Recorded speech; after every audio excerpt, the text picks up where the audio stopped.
Listen up. It's just in. All the gossip.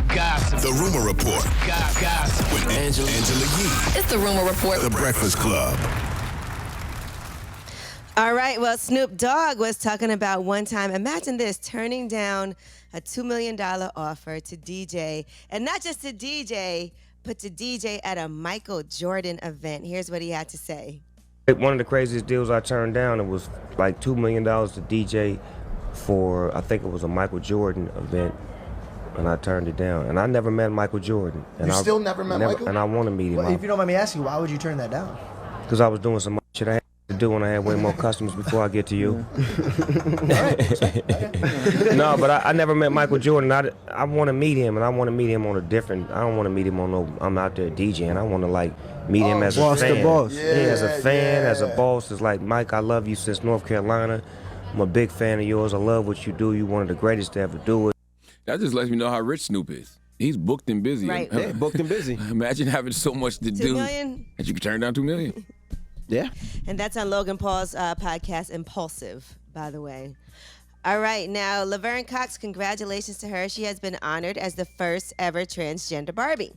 She said, I can't wait for our fans to find my doll on shelves and have the opportunity to add a Barbie doll modeled after a transgender person to their collection. She told People the experience was surreal. She said, I can't believe it. I love her outfit. It's a beautiful outfit. And she also cited recent anti-trans legislation and discrimination against trans children, and that helped her share her pride that Barbie can show kids that there's hope and possibility for them to be themselves. So they are actually going to be also donating to the charity Trans Family SOS in Laverne Cox's name as well. She was very involved in the whole process of creating her very own doll, and this all launches ahead of her upcoming 50th birthday. Her birthday is on May 29th, so congratulations to her. All right, now the Martin Reunion special has gotten a premiere date, and that date is going to be June 16th. That's going to be on BET Plus. That's going to reunite the cast of Martin, and they said it's a 90-minute special with the original cast members, Martin Lawrence, Tisha Campbell, Tichina Arnold, Carl Anthony Payne II. They'll be reminiscing about the series, the impact that it had on the culture, and it will also be hosted by Affion Crockett. It's also reportedly going to take place on the iconic Martin living room set.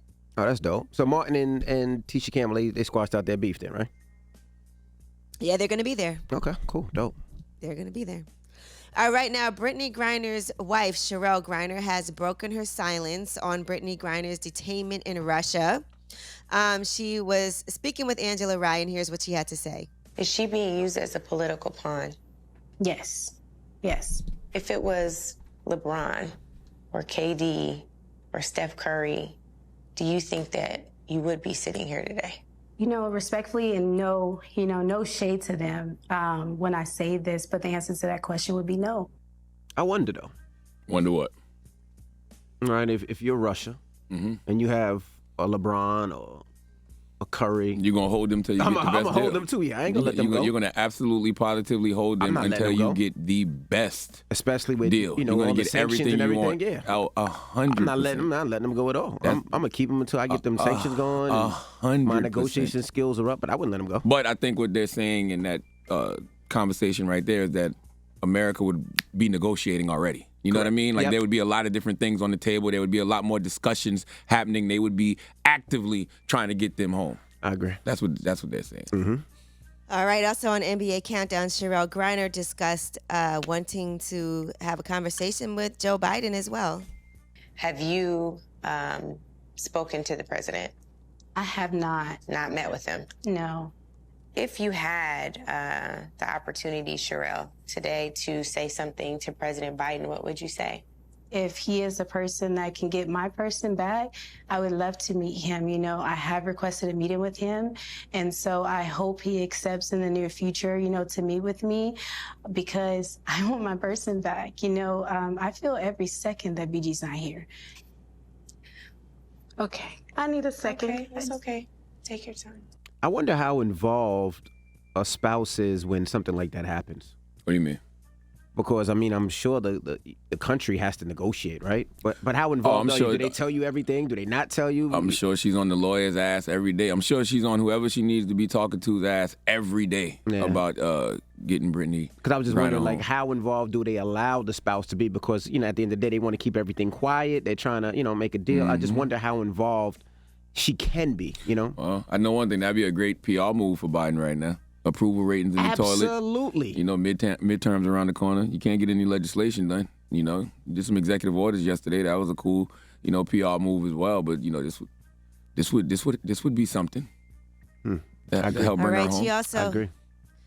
And I know she's been, Sherelle Griner has been speaking to Brittney Griner. She also was on Good Morning America with Robin Roberts, and she talked about how she first found out through Brittney. She said she started texting her around 2 a.m. and saying, babe, wake up. They have me in this room. I don't know what's going on. You know how horrifying it must be to get a text message like that? That's crazy, especially when from your loved one out of the country.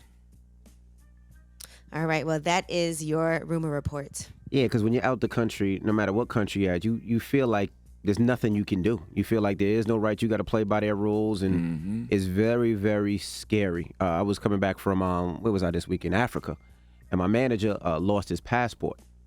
And they wouldn't let him come back in. They was like, well, we can't do nothing with it. You got to prove that you're American. And luckily he found it, but I was nervous for him. How do you prove that you're American when you don't have a passport? Exactly. What did he do? Exactly. What do you do in that situation? Talking about you? Oh, well, no. Well, that happened to me one time in DR. They thought I was Dominican. You are. I'm not. But they thought I was Dominican for real. And they would not let me back in the country, even with the passport. You are. They were talking to me Spanish. They put me in the side room, and I was You should have told me you got dual citizenship. You are Dominican. No, but There's I was nothing scared wrong with as that. They ish. tried to keep you home, bro. They would not let me leave. I'm serious. Like, I was nervous. They put me in the side room. They wanted to keep you there. They was like, yo, if you and your whole family come there, the population will increase. We need you. They kept talking to me in Spanish, and I was like, no español. I was nothing. Wow. So you just lied. You know what? Forget it. I didn't lie. I'm black. You know what? We got front page news next. See what we talking about. Okay. Yes, and let's give you some updates. Because I am. On Uvalde and the shooting, the massacre that happened there. If a guy has to yell out, I am black, maybe, just maybe, he needs to be, his identity needs to be tested a little bit. You know what? It's I need to DNA test you, bro. It's the Breakfast Club. Where's African ancestry when you need it? It's the Breakfast Club. Come on.